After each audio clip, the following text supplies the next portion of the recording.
Good afternoon, Mayor Harry Rediger, former Mayor Florence Rhodes, and City Council members, as well as citizens of the City of Cape Girardeau. My name is Captain Tom Stapleton, and I was one of the masters of the SS Cape Girardeau. To give you a little background, I was with the C5 group. The Cape Girardeau was one of 5 vessels that were built. Extraordinary vessels at the time. They were built in 1968, 1969. And the amazing thing was the Cape Girardeau, which was formerly the President Adams, and prior to that, the original name was the Alaskan Mail. Those vessels were the best multi-purpose break bulk and container ships ever built under the United States flag. I had the privilege of sailing on those vessels as chief officer, cargo officer, and later working ashore for several years in that whole organization. And then later on coming back after my container ship career and having command of the #1 vessel of the fleet of 5, and that was the Cape Girardeau, when she was under government control, and in Gulf War I, that was called Operation Desert Storm. With this video today, I want to present to you a brief history of the remarkable vessel which bears your city's name.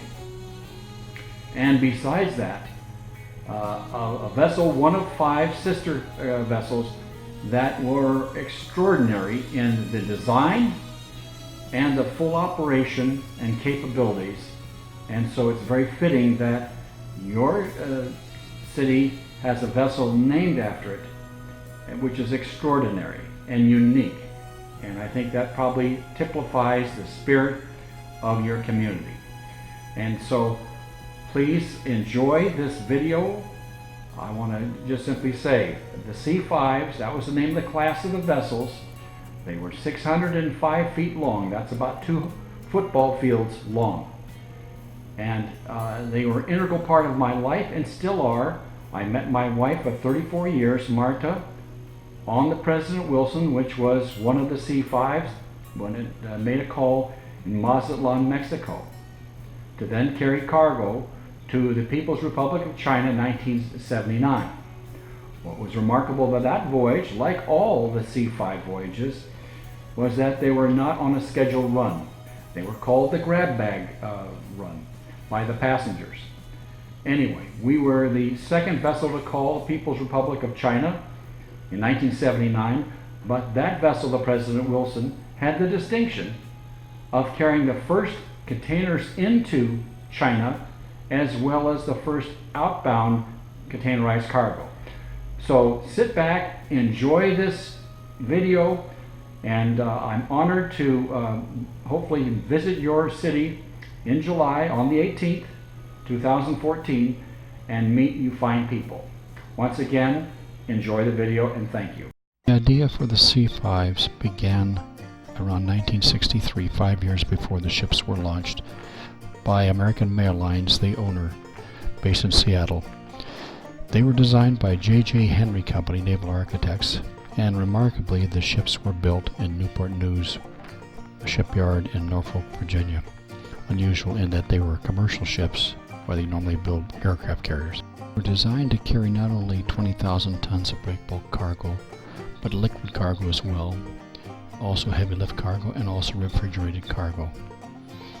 They also had a jumbo boom that could lift 70 tons that could serve 2 of the 7 hatches on the vessel.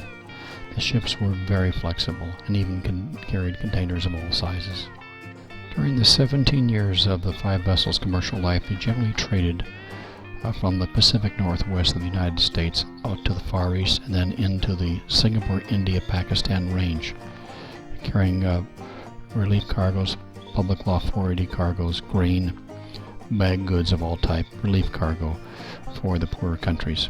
And they would backload rubber, tallow, liquid tallow, and also containers and other cargoes back to the U.S. West Coast. The following photographs were taken from the shipyard's professional photographer, include pictures of the outside of the bridge deck And then of course on the navigating bridge, where there's generally a watch officer and a helmsman, and then a lookout at night.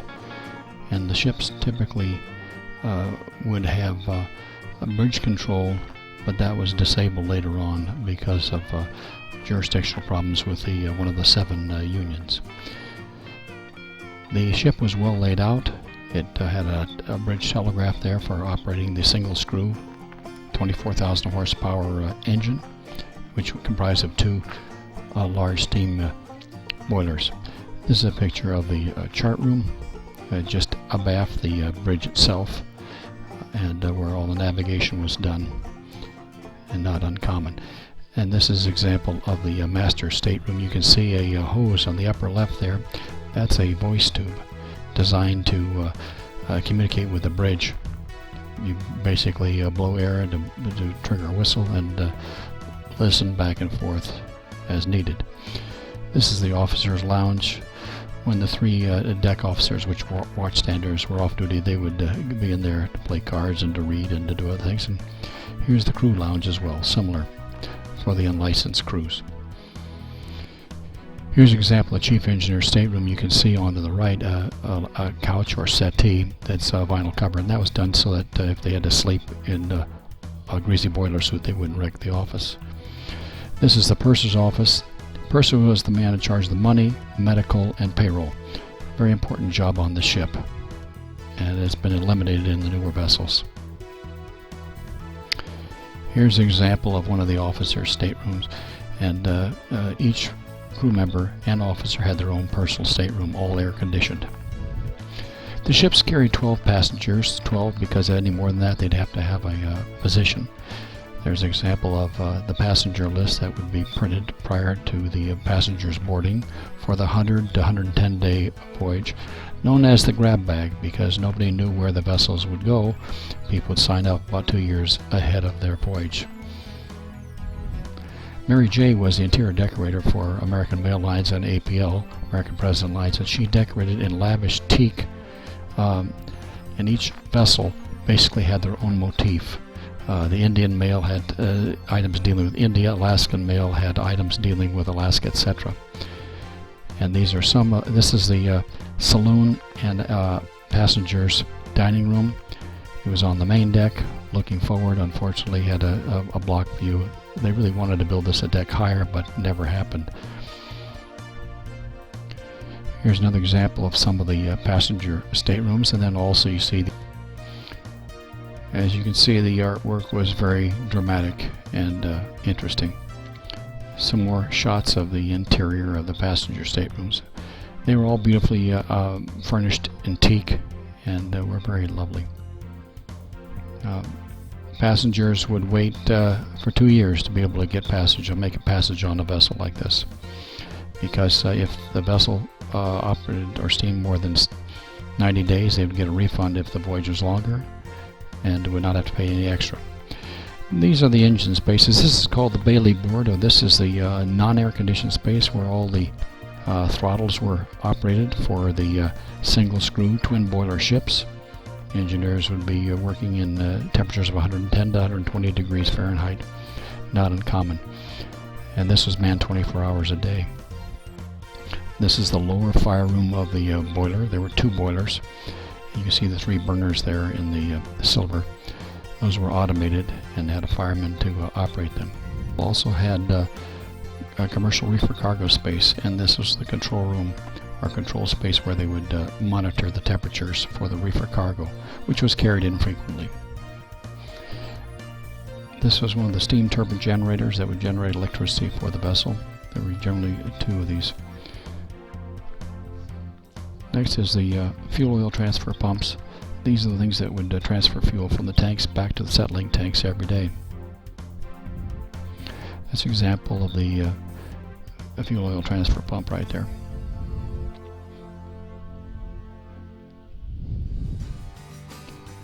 Next we had the bilge and ballast pumps. This would pump water to the big tanks in the bow and stern for trim to adjust the vessel. There's no port and starboard list control. This is the ship's service air compressor. There were several of those throughout the ship, throughout the engine room.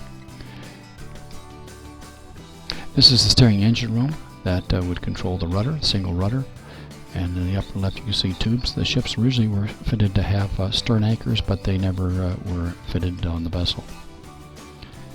This is the emergency generator room, should all the power be lost. This diesel generator would carry a minimum load for the vessel to keep the lights on and air conditioning running, and was tested every week to make sure it ran sufficiently.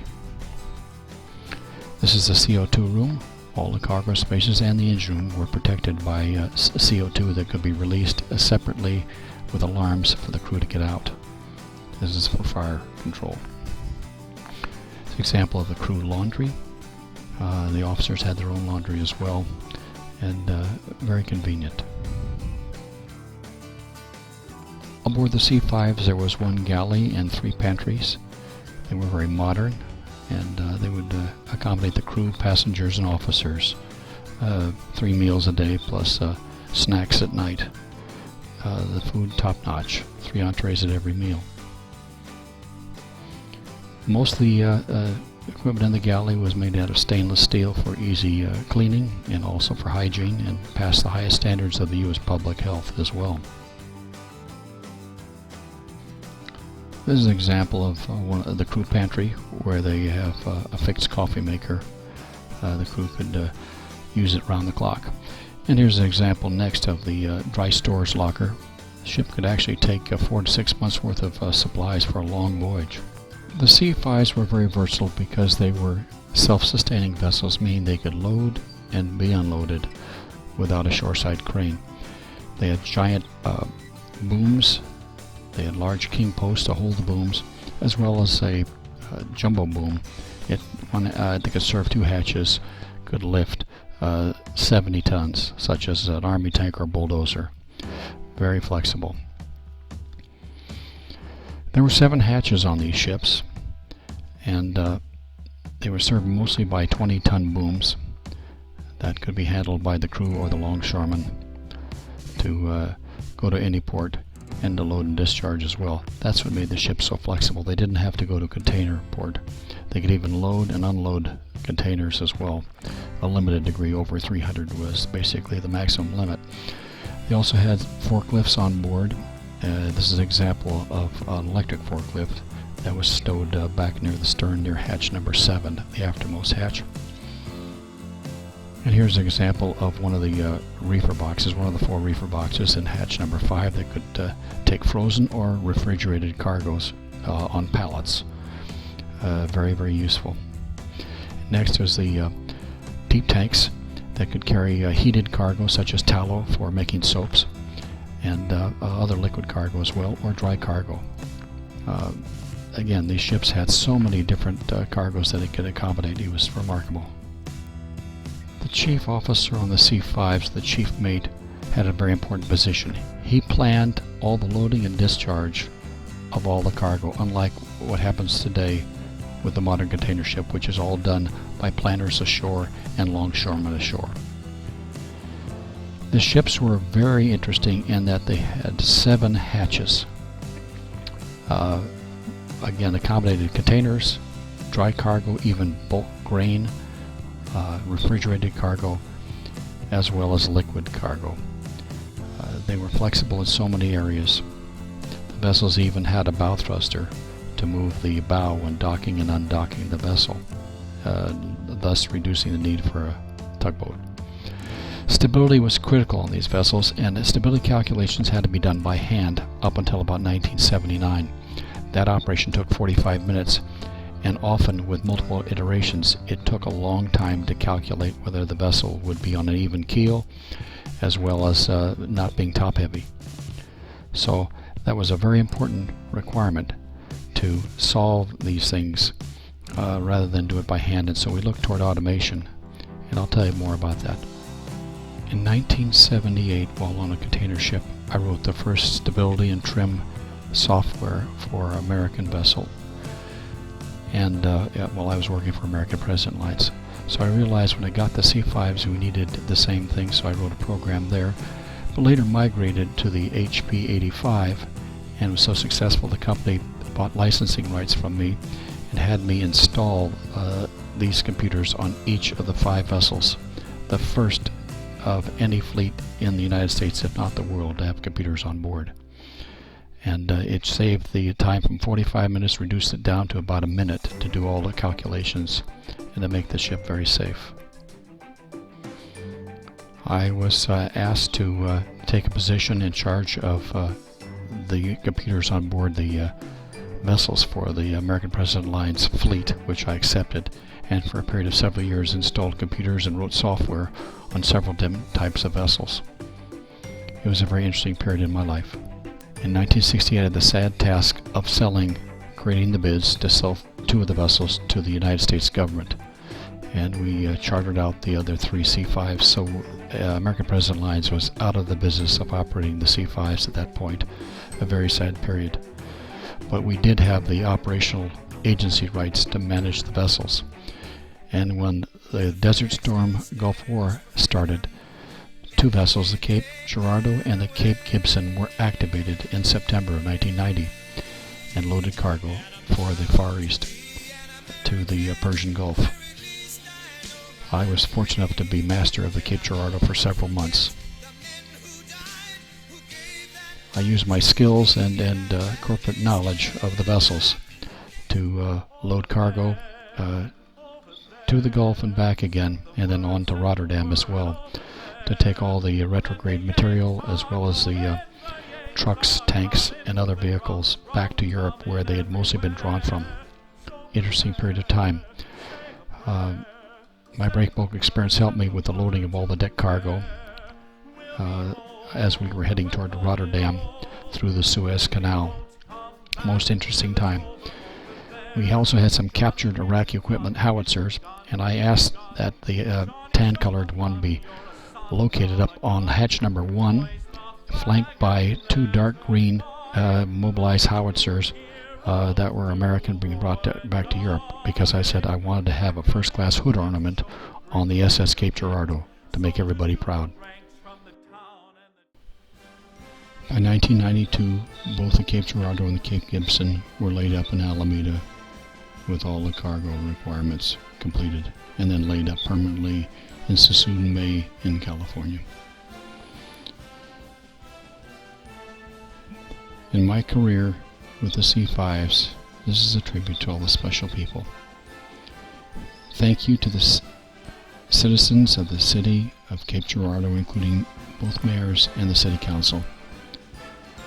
Thank you very much for allowing me to present a tribute to the most remarkable class of ships ever built under the American flag, the C5s.